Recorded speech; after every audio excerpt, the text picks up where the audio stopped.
تو ان کے بیچ میں کوئی بھی اس میں کوئی چپکلش نہیں تھی، کوئی تصادم نہیں تھا بی جے پی اور کانگریس کا، حالانکہ یہ ٹریڈیشنل پولیٹیکل رائولز ہیں، تو دونوں نے یکساں سپورٹ دیا مفتی محمد سعید کو اس وقت، حالانکہ اس وقت ان کو بی جے پی کا سپورٹ کافی تھا حاصل، لیکن سرکار انہوں نے کانگریس کے ساتھ بنا لی اور ایک لفظ بھی انہوں نے اس کے خلاف بولا نہیں۔ یہ جو ہے 2002 کا جب الیکشن تھا تو ایک دن میں ان کا انٹرویو لے رہا تھا غلام نبی آزاد صاحب کا ان کے حیدر پورہ والی ریزیڈنس پہ، تو وہ انکمپلیٹ رہا،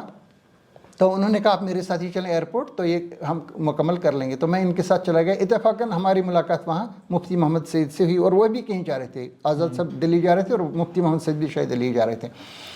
انہوں نے الگ سلگ کے آپس میں ہم سے بھی ایکسچینج گریٹنگس وغیرہ کر، لیکن وہ جوش و خروش جو ہوتا ہے نا ایک پارٹی کے لوگوں میں، سینئر بہت سارے، اور ان کا آپس میں گھریلو جو رابطہ بھی تھا، جو خود انہوں نے اس کا اعتراف کیا غلام نبی آزاد نے، وہ گرم جوشی کا مظاہرہ میں نے نہیں دیکھا اس میں۔ اور اس کے بعد آزاد کو لگ رہا تھا کہ میں چیف منسٹر بننا چاہتا تھا، مفتی نے نہیں بننے دیا، تو وہ چاہتا تھا کہ پہلے 3 سال مجھے ملیں جو اس کو بعد میں نہیں ملے، تو یہ سب لوگوں کو کہہ رہا تھا کہ یہ مفتی ہے، یہ کچھ نہ کچھ گڑبڑ کرے گا۔ تو اتفاقاً پھر وہ ہوا جو 2008 میں امرناتھ شرائن بورڈ کو جو انہوں نے لینڈ الاٹ کیا، اور اس کے بعد مفتی سعید نے سٹینڈ لے لیا کہ ان کو یہ الاٹمنٹ کا فیصلہ واپس لینا چاہیے، اگر نہیں تو ہم سپورٹ واپس لیں، جو واقعی ہوا۔ اور اس کے بعد وہ گورنمنٹ سرکار ان کی گر گئی، پریمیچرلی گر گئی، اس کو چلنا تھا نومبر تک، لیکن وہ پہلے ہی گر گئی۔ اور یہ ایک میرے خیال سے ان کے بیچ میں کوئی نہ کوئی بات ایسی تھی کہ جو ان کو لگ رہا ہے کہ انہوں نے دوستی کا حق ادا نہیں کیا۔ غلام نبی آزاد نے ایک کتاب لکھی آزاد، اس آزاد کے منظر عام پر آنے کے بعد جموں کشمیر میں سیاسی ہنگامہ شروع ہو گیا ہے۔ حالات جموں کشمیر کے جو ہیں، ان حالات کے چلتے شاید اس ہنگامے کا شور آپ تک نہیں پہنچ رہا، لیکن اگر حالات تھوڑے مختلف ہوتے تو شاید اس پر اس وقت سیاسی بوال ہو رہا ہوتا۔ کیا حالات تھے جن حالات میں 2002 میں پی ڈی پی کے پاس 16 ایم ایل اے ہونے کے باوجود وہ حکومت کا حصہ بنے؟ نیشنل کانفرنس کے بعد 28 ایم ایل اے تھے، بی جے پی کی سرکار مرکز میں تھی اور بی جے پی کا آشرواد بھی نیشنل کانفرنس کے اوپر تھا، لیکن اس کے باوجود P D P Congress coalition government Jammu Kashmir میں بنی۔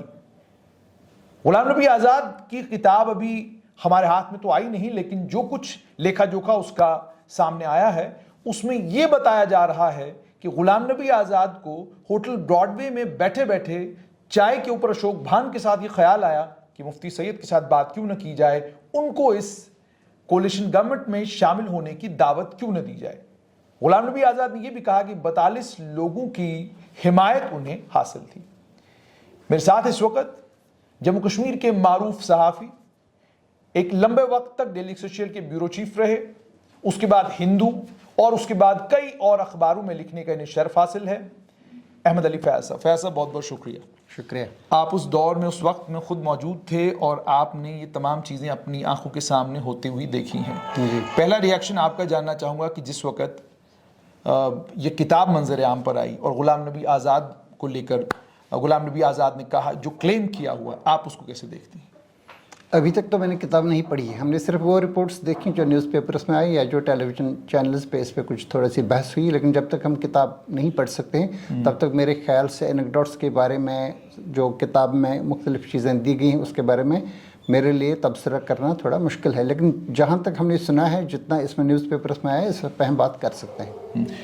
فیاض صاحب مجھے بتائیے، غلام نبی آزاد لکھتے ہیں، کہتے ہیں کہ 2002 میں اشوک بھان ایک بڑے مشہور وکیل بھی ہیں، کہتے ہیں میں ان کے ساتھ بیٹھا ہوا تھا اور میرے پاس 42 لوگوں کی فہرست تھی جن لوگوں نے مجھے سپورٹ ایکسٹینڈ کر دی تھی، انہوں نے کہا تھا ہم آپ کے ساتھ کھڑے ہیں، میں حکومت بنانے کے لیے تیار تھا اور میں جموں کشمیر کا چیف منسٹر بھی بننے جا رہا تھا۔ سونیا گاندھی اس پر بہت خوش تھیں، لیکن پھر مجھے خیال آیا مفتی سعید کو بھی ساتھ لے لینا چاہیے۔ میں نے ان کو فون کیا اور میں نے ان کو کہا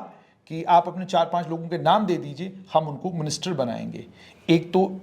آپ سے یہ سمجھنا چاہوں گا، کیا مفتی سعید کے ساتھ اتنے کیجول انداز میں کتنا بھی بڑا ہندوستان کا سیاستدان ہو بات کر سکتا تھا؟ اور دوسرا یہ کہ حقائق کیا ہیں، کیا واقعی یہی کچھ حقیقت آپ نے بھی دیکھی ہے؟ یہ واقعہ رہا ہوگا کہ غلام نبی آزاد صاحب وہاں پہ تھے براڈ وے ہوٹل میں، ان کے ساتھ اشوک بھان بھی تھے اور ان کے ساتھ کانگریس کے اور بھی کچھ لوگ تھے۔ میرے خیال سے تقریباً 3 دن تک انہوں نے وہ سارا ہوٹل بک کیا ہوا تھا اس وقت، اور اس میں چل رہی تھی حکومت سازی کی باتیں چل رہی تھیں اس وقت۔ لیکن ہمیں اس کے تھوڑا پس منظر میں جانا پڑے گا، جہاں سے آپ کو تھوڑا اس بات کا اندیا ملے گا کہ وہ کیا واقعی ساری گیم غلام نبی آزاد کے ہاتھ میں تھی یا نہیں تھی، وہ تھوڑا سا آپ کو اس کے لیے ہمیں تھوڑا سا پیچھے جانا پڑے گا۔ ایک تو میں آپ کا تھوڑا سا یہ بتانا چاہوں گا کہ ٹوٹل جو اس وقت سیٹس تھیں 87 سیٹس، تو اس میں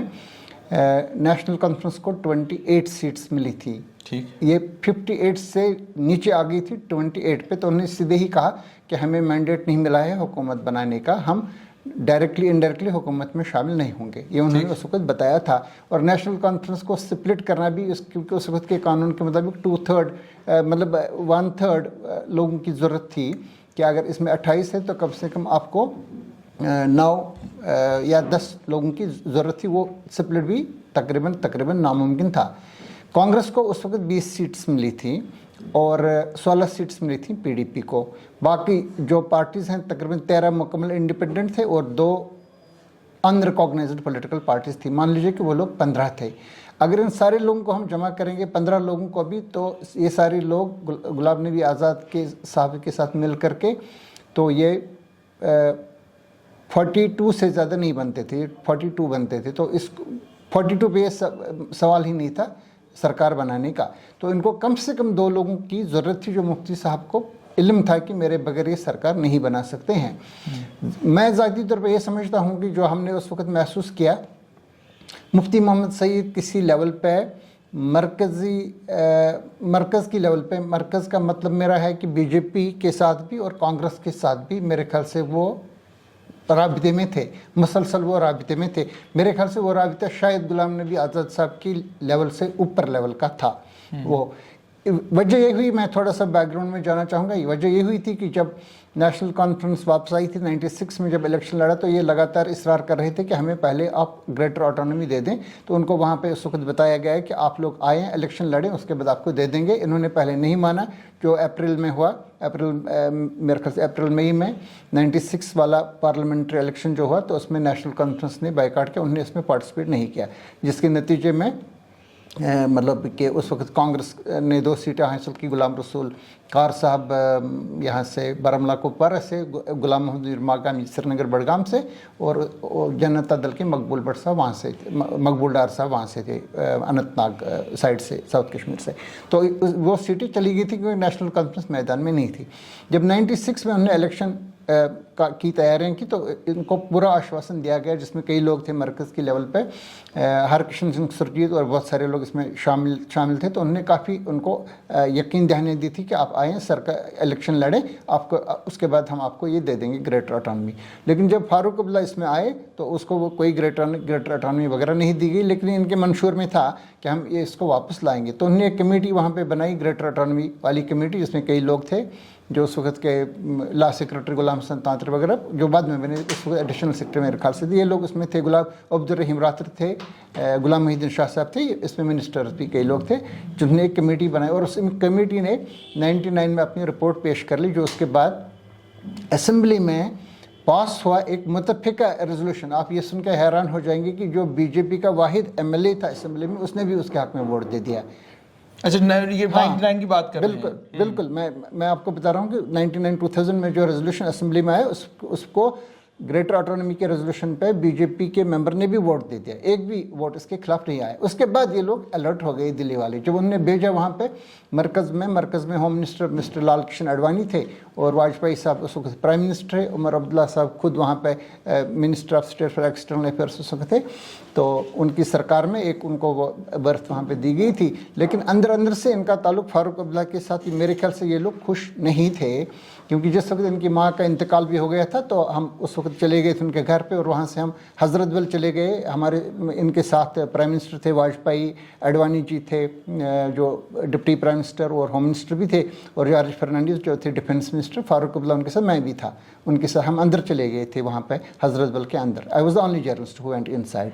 تو ذاتی طور پہ مجھے تھوڑا اس بات کے اشارے ملے تھے کہ ان کے بیچ میں اندر والا ماحول ٹھیک نہیں ہے، فاروق عبداللہ اور بی جے پی، فاروق عبداللہ کے بیچ میں۔ تو اس بیچ میں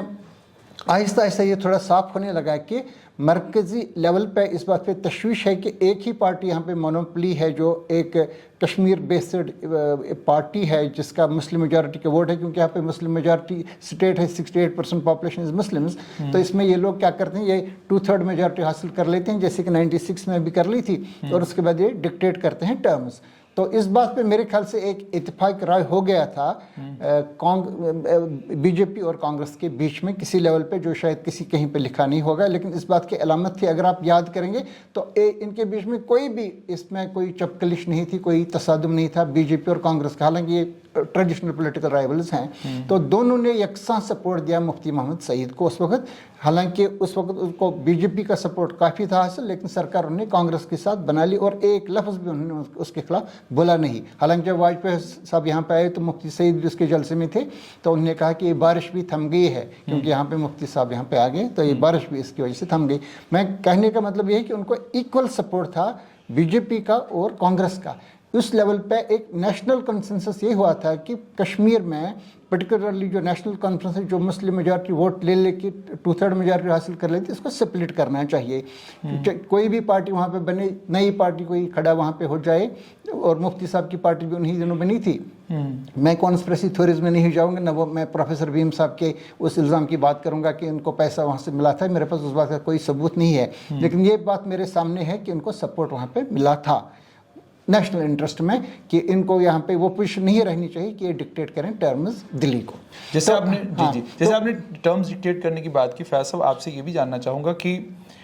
मतलब जाहिर सी बात है, एक सवाल जहन में आता है कि भाई आप बीजेपी के हिमायती हैं, आप एनडीए में शामिल हैं, आपका बेटा क्या कहते हैं एनडीए में मिनिस्टर है, आपकी 28 सीटें हैं, 13 लोग इंडिपेंडेंट जीत कर आए हैं, और उसके अलावा पीडीपी के पास कुल 16 सीटें हैं, और अगर आप बाकी सब तखमीना डालते हैं, बीजेपी के मेंबर्स डाल के, बाकी सब डाल के, तो आपकी हुकूमत आराम से जम्मू कश्मीर में बन सकती है। जैसे अक्सर ये कहा भी जाता है, डॉक्टर फारूक अब्दुल्ला ने एक बार कहीं पर कहा था कि if you want to govern Jammu and Kashmir, if you want to form a government in Jammu and Kashmir, you have to be on the right side of Delhi. तो फैयाज साहब आपसे ही जानना चाहूँगा कि क्या ये बात भी इस चीज़ की गवाही नहीं देता कि तमाम हालात जो थे वो नेशनल कॉन्फ्रेंस के हक में थे, अगर वो चाहते तो हुकूमत बना सकते थे, क्योंकि बिल्कुल वो बना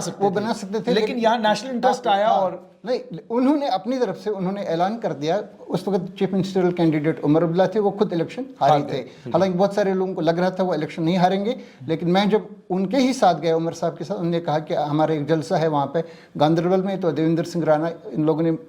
एक गाड़ी भेजी, उन्होंने मुझे भी कहा आप आए, मेरे साथ और भी जर्नलिस्ट थी, सीमा मुस्तफ़ा, नगमा जो थी इसकी आज तक वाली टेलीविज़न की, तो वो हम लोग जो अब NDTV हिंदी के साथ है, तो हम लोग वहाँ पे चले गए गांदरबल। तो मैंने वहाँ पे जो सामान देखा, मुझे बिल्कुल फिर कोई कन्फ्यूजन ही नहीं रहा कि चीफ मिनिस्टरियल कैंडिडेट ही इलेक्शन हार रहा है नेशनल कॉन्फ्रेंस का।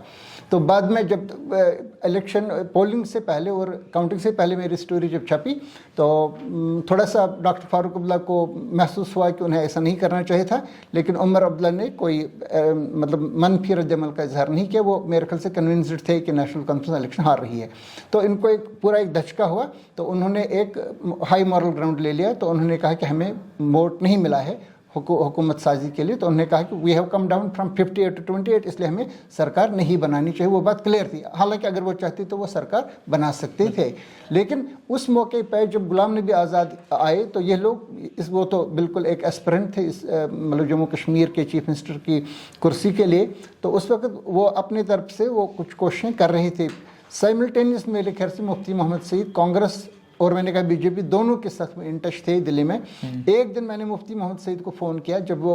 एक स्टैंड ऑफ चल रहा था अक्टूबर के महीने में। मैंने उनको फ़ोन किया, वो नवगाम के रेजिडेंस पे थे। तो मैंने उनको कहा कि आपके पास तो आपसे ज़्यादा कांग्रेस की इल्मियत किसी को नहीं है, आप इतने साल रहे हैं, आपने यहाँ पे दाग बिल डाली कांग्रेस की हिस्ट्री है, ये मैनिपुलेट करते हैं ये लोग। क्या करेंगे, ये लोग आपकी पार्टी में स्प्लिट कराएंगे, क्योंकि इसके टोटल 16 MLAs थे, तो इसमें से 5-6 लोग ही निकालने थे। मैंने कहा ये लोग स्प्लिट करेंगे वहाँ से, तो ये जोड़ तोड़ करके अपनी सरकार खुद ही बनाएंगे। तो उसने कहा इनके लिए रास्ता खुला है, बना के देख लें। मतलब वो ये मुझे बहुत ही कॉन्फिडेंट नज़र आई मुफ्ती मोहम्मद सईद। बिल्कुल उसका जो मतलब सेल्फ कॉन्फिडेंस था वो मुतज़लज़ल नहीं हुआ। तो मुझे आहिस्ता आहिस्ता ये लगने लगा कि नहीं, इसको कोई ना कोई एश्योरेंस है किसी लेवल पे। इस बीच में कांग्रेस में जो अंदर की डेवलपमेंट्स थी, वहाँ पे कई लोग गुलाम नबी आज़ाद के जो रिवायती मुखालिफिन थे विद इन द पार्टी,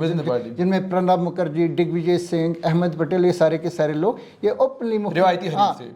ये मुफ्ती मोहम्मद सईद का सपोर्ट कर रहे थे। ये चाहते थे कि गुलाम नबी आज़ाद दिल्ली से बाहर चले जाएं, लेकिन ये नहीं चाहते थे कि जम्मू कश्मीर का चीफ मिनिस्टर बने।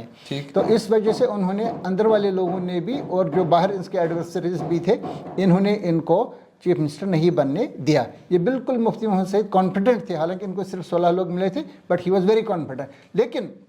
जिस वक्त ये रिजल्ट्स आ रहे थे उस वक्त तक मेरे ख्याल से इस पर बहुत ज़्यादा चर्चा नहीं हुई थी, क्योंकि जिस दिन रिजल्ट्स आए हम विश्लेषण कर रहे थे दूरदर्शन के स्टूडियोज़ में श्रीनगर में, मैं वहाँ पे खुद था।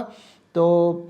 इब्तदाई जब नताइज वहाँ से आने लगे तो ट्रेंड सी आ रही थी। तो मुफ्ती साहब हमारे साथ थे, गुलाम नबी आज़ाद दोनों हमारे साथ थे। तो मैंने मुफ्ती साहब से पूछा कि मैंने पहले आज़ाद साहब को पूछा कि आपको क्या लग रहा है कितनी सीट्स आप ले सकती हैं कांग्रेस की पार्टी। तो उन्होंने कहा कि we must take more than 30। उसका अंदाज़ा था कि 30 से ज़्यादा सीट्स। बाद में उन्होंने 20 ले ली, और वह भी 1983 के बाद पहली बार उन्होंने 20 सीट्स ली थी। उससे पहले 83 में उनको 26 सीट्स मिली थी J&K की असेंबली में।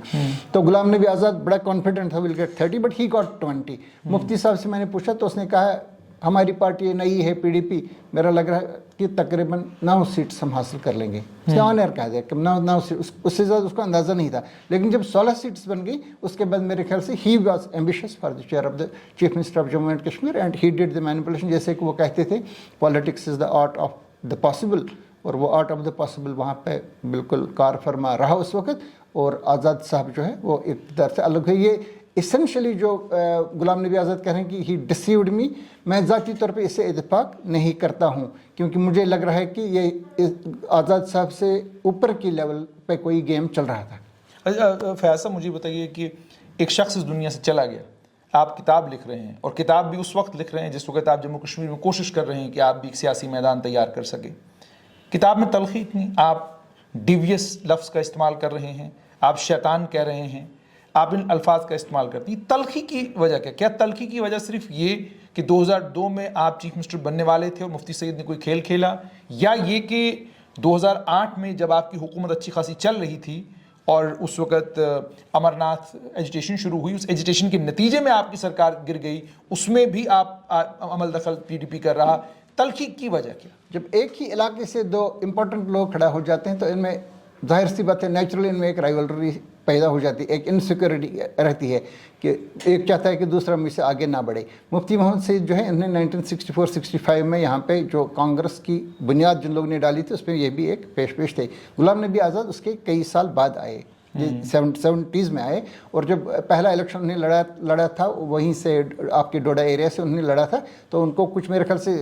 1000 है उससे कम वोट मिले थे। तो शेख मोहम्मद अब्दुल्ला को किसी ने बताया था। उसके बाद इन्होंने जो पार्लियामेंट का इलेक्शन लड़ा जिस वक्त ये जो थे राजीव गांधी और ये संजय गांधी वगैरह, तो उन्होंने वहाँ वासिम से लड़ा था महाराष्ट्र से। तो शेख अब्दुल्ला को बताया गया था कि इसने 2 लाख 2.5 लाख वोटों से वहाँ पे ये ज़बरदस्त है। तो उसने कहा कि जिस दिन ये 1000 वोट यहाँ से ले लेगा तो तब मैं उसको यहाँ से लीडर मानूंगा। उस वक्त वो जिंदा थे, मेरे ख्याल से 77 का जो इलेक्शन था उस वक्त ये हुआ था शायद। तो कहने का मतलब ये कि जब एक ही इलाके से 2 उभरते हैं 2 लीडर, और वो भी एक ही पार्टी में होते हैं, ये दोनों कांग्रेस में थे शुरू में, उसके बाद जो हिस्ट्री रही है उसमें एक राइवलरी रही है मुफ्ती मोहम्मद सईद और शेख अब्दुल्ला और फारूक अब्दुल्ला, मतलब इनके ख़ानदान के बीच में, वो तो एक हिस्ट्री है। इसके साथ साथ अंदर में इनकी भी रही है, ये मुतसादिम ही कांग्रेस के अंदर से गुलाम नबी आज़ाद और ये। तो जब ये ये जो है 2002 का जब इलेक्शन था, तो एक दिन मैं इनका इंटरव्यू ले रहा था गुलाम नबी आज़ाद साहब का उनके हैदरपुरा वाली रेजिडेंस पे, तो वो इनकम्प्लीट रहा। तो उन्होंने कहा आप मेरे साथ ही चलें एयरपोर्ट, तो ये हम मुकम्मल कर लेंगे। तो मैं इनके साथ चला गया। इत्तेफाकन हमारी मुलाकात वहाँ मुफ्ती मोहम्मद सईद से हुई, और वो भी कहीं जा रहे थे, आज़ाद साहब दिल्ली जा रहे थे और मुफ्ती मोहम्मद सईद भी शायद दिल्ली जा रहे थे। उन्होंने अलग सलग के आपस में हमसे भी मतलब एक्सचेंज ग्रेटिंग्स वगैरह कर, लेकिन वो जोश खरोश जो होता है ना एक पार्टी के लोग में, सीनियर बहुत सारे, और इनका आपस में घरेलू जो राबिता भी था, जो खुद इन्होंने इसका एतराफ़ किया गुलाम नबी आज़ाद ने, वो गर्मजोशी का मुजाहिरा मैंने नहीं देखा उसमें। और उसके बाद आज़ाद को लग रहा था कि मैं चीफ मिनिस्टर बनना चाहता था, मुफ्ती ने नहीं बनने दिया, तो वो चाहता था कि पहले 3 साल मुझे मिले जो उसको बाद में नहीं मिले, तो ये सब लोगों को कह रहा था कि ये मुफ्ती है, ये कुछ ना कुछ गड़बड़ करेगा। तो इत्तेफाकन फिर वो हुआ जो 2008 में अमरनाथ श्राइन बोर्ड को जो उन्होंने लैंड अलाट किया, और उसके बाद मुफ्ती सईद ने स्टैंड ले लिया कि उनको ये अलाटमेंट का फैसला वापस लेना चाहिए, अगर नहीं तो हम सपोर्ट वापस लेंगे, जो वाकई हुआ। और उसके बाद वो गवर्नमेंट सरकार इनकी गिर गई, प्रीमैच्योरली गिर गई, उसको चलना था नवंबर तक, लेकिन वो पहले ही गिर गई। और ये एक मेरे ख्याल से इनके बीच में कोई ना कोई बात ऐसी थी कि जो उनको लग रहा है कि उन्होंने दोस्ती का हक अदा नहीं किया। मतलब मुझे लग रहा है कि इस बात का एहसास गुलाम नबी आज़ाद को शायद अब तक भी है। आखिर में फैयाज साहब आपसे जानना चाहूँगा, क्या जम्मू कश्मीर में मुमकिन है ये कि आप नई दिल्ली कुछ और तय करें और जम्मू कश्मीर के मंजरनामे पर कुछ और हो? क्या तारीख में आपने कभी ऐसा होता हुआ देखा एक सहाफ़ी के तौर पर, और क्या आने वाले वक्त में आपको ऐसा कुछ लगता है कि ऐसा मुमकिन है? क्योंकि कुछ लोगों से जिनसे मेरी बात हो रही है वो यहाँ तक कह रहे हैं कि अगर गुलाम नबी आज़ाद 5 सीटें लेकर भी आते हैं तो गुलाम नबी आज़ाद जम्मू कश्मीर के चीफ मिनिस्टर बन सकते हैं, कोई बड़ी बात नहीं है। आप जम्मू कश्मीर की सियासी मंजरनामे को आने वाले कल में कैसे देखते हैं, और जो गुजरा हुआ कल है, क्या आप भी इस बात से मुत्तफिक हैं कि नई दिल्ली तय करता है कि जम्मू कश्मीर में क्या होगा, बीजेपी कांग्रेस ये मैटर नहीं करते, नेशनल इंटरेस्ट मैटर करता है, जो नेशनल इंटरेस्ट में होगा वही जम्मू कश्मीर में किया जाएगा? मैं बिल्कुल जिम्मेदारी के एहसास के साथ यही कहूँगा कि जो 1947 से, ये मैंने पूरा स्टडी किया है, 1947 से 77 तक जो भी इलेक्शन हुए हैं जम्मू कश्मीर में, चाहे वो पंचायत के थे, असेंबली के थे, पार्लियामेंट के थे, वो सब के सब फ्रॉड इलेक्शंस थे। उसमें बड़े पैमाने पर धांधलियाँ हुई हैं। 57, 62, 67, 72 वाले असेंबली इलेक्शन, इंक्लूडिंग जो बीच में 67 और 72 के पार्लियामेंट इलेक्शन जो हुए, तो इनमें बड़े पैमाने पर, ये हम बार बार जिक्र कर रहे हैं 1987 की धांधलियाँ का, वो उसके सामने कुछ नहीं थी। उस वक्त क्या करते थे, हर एक उम्मीदवार के कागजात जो आपके मुखालिफ था रिजेक्ट कर लिए जाते थे। एक बार ये हुआ कि फॉर एग्जांपल अगर 75 सीट्स हैं तो 75 ऑल द सीट्स उन्होंने डिक्लेयर कर ली कि हमारा आदमी यहाँ पे जीत रहा है। इससे ज़्यादा फ्रॉड और क्या हो सकता है। ये हुआ है 57, 62, 67, 72 इन इलेक्शंस में। जो सबसे शानदार इलेक्शन मेरे ख्याल से इंडिया की हिस्ट्री में, फ्री एंड फेयर इलेक्शन, बहुत ही साफ सुथरा इलेक्शन पहली बार को 1977 का इलेक्शन हुआ। उस वक्त जो पार्लियामेंट का इलेक्शन हुआ वो भी साफ सुथरा हुआ, और उसके बाद जो असेंबली का इलेक्शन हुआ, पार्लियामेंट का इलेक्शन मार्च 77 में हुआ, उसके बाद ये जून या जुलाई में हुआ, जून में हुआ था 1977 का असेंबली इलेक्शन। सबसे साफ सुथरा इलेक्शन। LK झा उस वक्त के गवर्नर थे। तो उस वक्त मरकज़ में जो सरकार थी जनता पार्टी की, जो इनकी मतलब इस वक्त जो भारतीय जनता पार्टी है वो इनकी औलाद है। मतलब उनकी वो ये जो है बीजेपी, इट इज़, मान लीजिए कि वहाँ से ये पैदा हुई है जनता पार्टी से। जनता पार्टी में मोरारजी देसाई थे उस वक्त प्राइम मिनिस्टर, अटल बिहारी वाजपेयी थे उसमें मिनिस्टर फॉर एक्सटर्नल अफेयर्स, और बहुत सारे लोग और भी थे। तो उस पार्टी ने यहाँ पे डिसाइड कर लिया कश्मीर में एक पूरा अलायंस बनाने का, शेख अब्दुल्ला को हराने का, जो 77 का इलेक्शन है।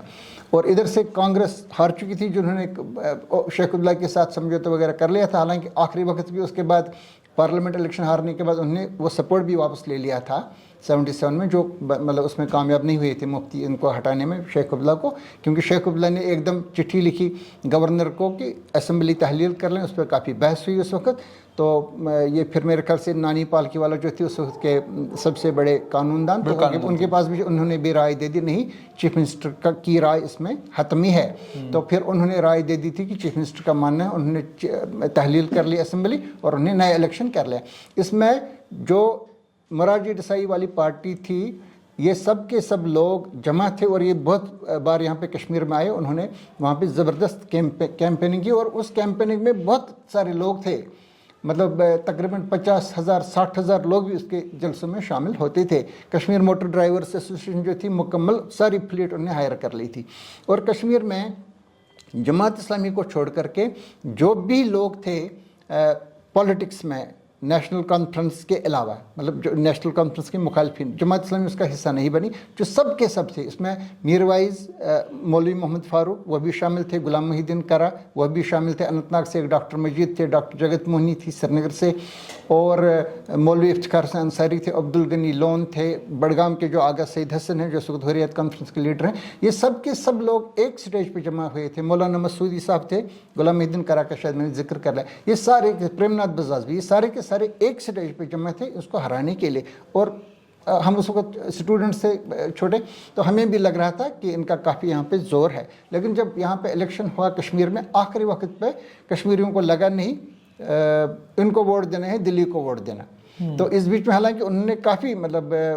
اپنی اسٹریٹجی کر لی تھی، مراری ڈسائی میر وائز منزل پہ آئی سری نگر میں، ڈاؤن ٹاؤن میں میر وائز صاحب کے گھر پہ، اور ان کو وہاں پہ اسی وقت وہ عورتوں نے وہ ون وہاں پہ گایا کہ پاکستان و غازی آؤ، تو انہوں نے کہا تھا یہ پاکستان کا غازی آ گیا، حالانکہ اتفاق کی بات ہے کہ اس کے کئی سال کے بعد نشانی پاکستان بھی ان کو ملا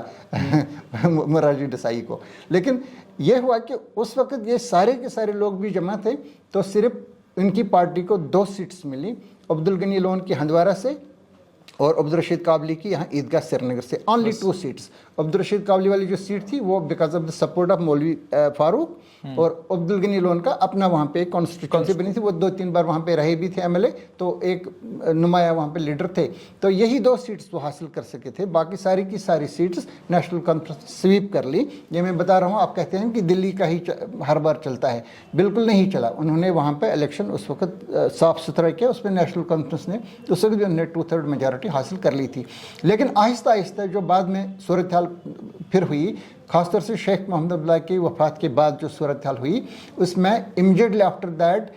اندرا گاندھی کی صدارت میں تھی کانگریس اس وقت، تو انہوں نے ڈاکٹر فاروق عبداللہ پہ دباؤ ڈالا کہ ہمیں بھی پارٹی میں اس میں سرکار میں شامل کر لیں، انہوں نے رجسٹر کر لیا فاروق عبداللہ نے، تو انہوں نے ان کا وہاں پہ تختہ گرائی اور الٹ دیا جی ایم شاہ کو، ہاں 1984 میں، تو انہیں غلام محمد شاہ کو کھڑا کیا، وہ 2 سال بھی وہ سرکار نہیں چلی، تو اس کے بعد راجیو گاندھی اندرا گاندھی کو مطلب اس کو مارا گیا، ان کی شہادت کے بعد ان کا اسیسنیشن ہو گیا ان کے گھر پہ، تو اس کے بعد تھا راجیو گاندھی نے کہا کہ ہمیں نیشنل کانفرنس کے ساتھ ٹکراؤ نہیں کرنا چاہیے، ہمیں ایک کنسنسس بنانا چاہیے، ایک الائنس بنانا چاہیے، تو انہوں نے نیشنل کانفرنس کے ساتھ الائنس کیا، اور اس میں میر وائز فاروق صاحب کو بھی شامل کر لیا گیا، اور اقبال پارک میں جو ان کا جلسہ ہوا تو اس میں یہ تینوں لوگ تھے، راجیو گاندھی، میر وائز فاروق اور ڈاکٹر فاروق عبداللہ، یہ لوگ وہاں پہ تھے۔ یہ میں کہہ رہا ہوں کہ یہ صورتحال جب وہاں پہ پیدا ہوئی، اس کے بعد 1987 والے الیکشن میں کانگریس نے بھی سیٹس مانگی کہ ہمیں بھی حصہ دے دے، میرے خیال سے 6 لوگ ان کے وہاں سے منتخب ہوئے تھے وہاں پہ کشمیر سے کانگریس کے، اور باقی لوگ یہاں سے جموں سے، تو اس کے بعد ان کو مطلب اتنا زیادہ ہولڈ نہیں رہا نیشنل کانفرنس کو، اور اس کے بعد ہی یہ ملیٹنسی وغیرہ شروع ہو گئی، تو 96 میں ان کو بے شک وہاں پہ ان کا مقابلہ ہی کسی کے ساتھ نہیں تھا، تو اس وقت انہوں نے 2/3 میجارٹی حاصل کر لی، لیکن اس کے بعد جو میں نے آپ کو بتا دیا کہ کشمیر کی سیاست کو چینج کیا گیا، اور جب 99 میں مفتی محمد سعید کی PDP کے آنے کے بعد ایک ایسی قسم کی سچویشن ہے کہ کوئی بھی کشمیر کی پارٹی 30 کا آنکڑا کراس ہی نہیں کرے گی، اب آج کے بعد کبھی نہیں، نہ بالکل ہی نہیں کرے گی، مطلب فورسیبل جہاں تک آپ دیکھ سکتے ہیں میری نظر میں کوئی بھی نہیں، یا تو ان کو ضرورت پڑے گی کانگریس کی، یا تو ان کو ضرورت پڑے گی بھارتیہ جنتا پارٹی کی، ان کے بغیر ہی سرکار بنا ہی نہیں پائیں گے، یہ میرا اس وقت ہے جہاں تک میں نے اسٹڈی کیا ہے کشمیر کی پالیٹکس کو، یہ نہیں بنا پائیں گے، اس لیے نہ یہ گریٹر اٹانومی کی بات کرتے ہیں، نہ وہ اس کی سیلف رول کی بات کرتے ہیں PDP والے آج کے دن میں یہ کہتے ہیں اسٹیٹ ہوڈ، جو امیت شاہ اور نریندر مودی کا وہاں پہ خود اپنا وعدہ ہے کہ ہم آپ کو دے دیں گے، وہ آج کی ڈیٹ میں کبھی 370 کی بات کرتے ہیں، اور اس کے بعد جب کوئی الیکشن ہوتا ہے جس میں کانگریس بھی ہوتی ہے تو اس وقت کانگریس والے ان کو کہتے ہیں اس کا ذکر ہی نہ کریں، تو وہ آپ کو یاد ہوگا کہ امیت شاہ نے کئی بار ان کو چیلنج دیا کہ آپ اپنی منشور میں 370 بھی شامل کر لیں کانگریس کو، تو ان کو اس بات پہ پورا یقین ہے کہ یہ نہیں کر پائیں گے اگر یہ ایسا کریں گے، ایک نیشنل نیریٹو بن چکا ہے انڈیا میں، اس کو میرے حساب سے بدلنا بڑا مشکل ہے، ناممکن۔ بہت بہت شکریہ۔ تو آپ نے سن لیا کہ کیا ہوا تھا 2002 میں۔ معروف صحافی احمد علی فیاض، ان کا صاف طور پر یہ کہنا ہے کہ 2002 میں مفتی سید اور نئی دلی کا مطلب کانگریس اور بھارتیہ جنتا پارٹی کی جو اس وقت حکومت تھی کہیں نہ کہیں مفتی سید کے تار وہاں جڑے ہوئے تھے، جس کی خبر غلام نبی آزاد کو نہیں تھی. اسی کے چلتے غلام نبی آزاد جو کہہ رہے ہیں وہ اپنی جگہ بالکل صحیح ہیں، لیکن کہانی کچھ اور تھی، اور کہانی پہلے بن چکی تھی، ساری تیاری ہو چکی تھی. مفتی سید کو جموں کشمیر کا چیف منسٹر بنانے کی تیاری ہو چکی تھی. شاید غلام نبی آزاد کو اس کی خبر نہیں لگی.